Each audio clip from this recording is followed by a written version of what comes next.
Assalamualaikum. We are from Group 1.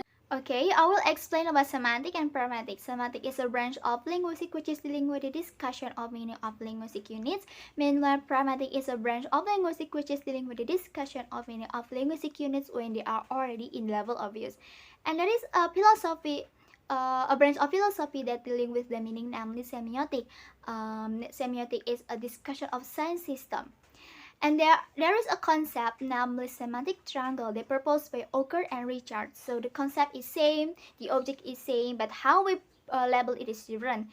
And also there are three important notions when we are dealing with the meaning. The first is icon. For example, the similarities between the object of Sumatra in the map and the real object of Sumatra. And an index, for example, when someone got a high GPS, so we can say that he is smart. And symbol, for example, when we are driving a car and see the lights turn red, so we must stop.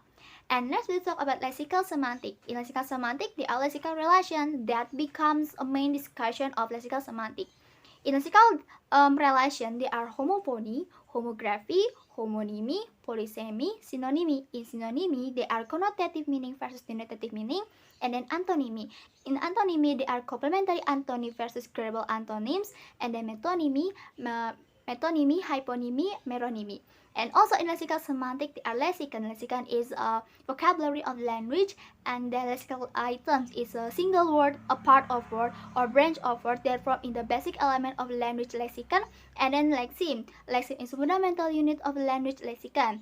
And also in lexical semantic, there are phonological words that produce in the continuous production, and then orthographic words that dealing with the writing system, and grammatical word that in word that it itself has either one or no lexical meaning. Propositional semantics. In linguistics, a proposition is the meaning of a declarative sentence. The three main discussions of propositional semantics are entailment, paraphrasing, and presupposition. Entailment is when there are fixed truth relations between sentences which hold regardless of the empirical truth of the sentences. Paraphrasing is type of propositional relations that stating similar things with different words. Presupposition is as something that isn't to be true. The notions of semantic sentence are stative verb and dynamic verb, aspect, present tense and past tense, epistemic modality and deontic modality. Thematic role. Thematic role is the various roles that a noun phrase may play with respect to the action or state described by a governing verb, commonly the sentence's main verb. The notion of thematic roles are category, function, and role, theme and rhyme, patient and beneficiary, agent and experiencer, activity and state, instrument, location, source, and goal.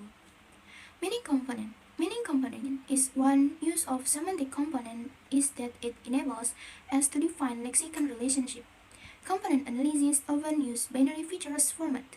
Binary features are mere organizational principle of phonology, where it is marked by square brackets. And now I will explain about context, implicator, maxim, and deixis. Context is a situation in which the meaning of a certain text depends on the occurrence of the context accompanying it. Implicator is the inference that we can get in certain utterance.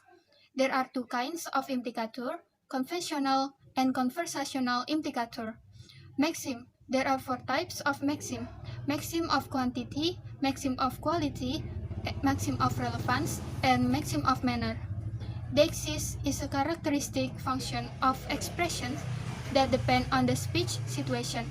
There are three types of deixis: person deixis, spatial deixis, and time deixis. And next, speech act. Speech act is a theory which is proposed by J.L. Austin that when someone produces an utterance, he or she does something. For example, Antonius borrowed Cecilia's book, and then Cecilia reminded Antonius to give the book back. Antonius produced an utterance, "I'll give the book tomorrow." So he didn't only produce the utterance, but he promised. Promise in speech act is called performative verb. And next, cognitive semantic.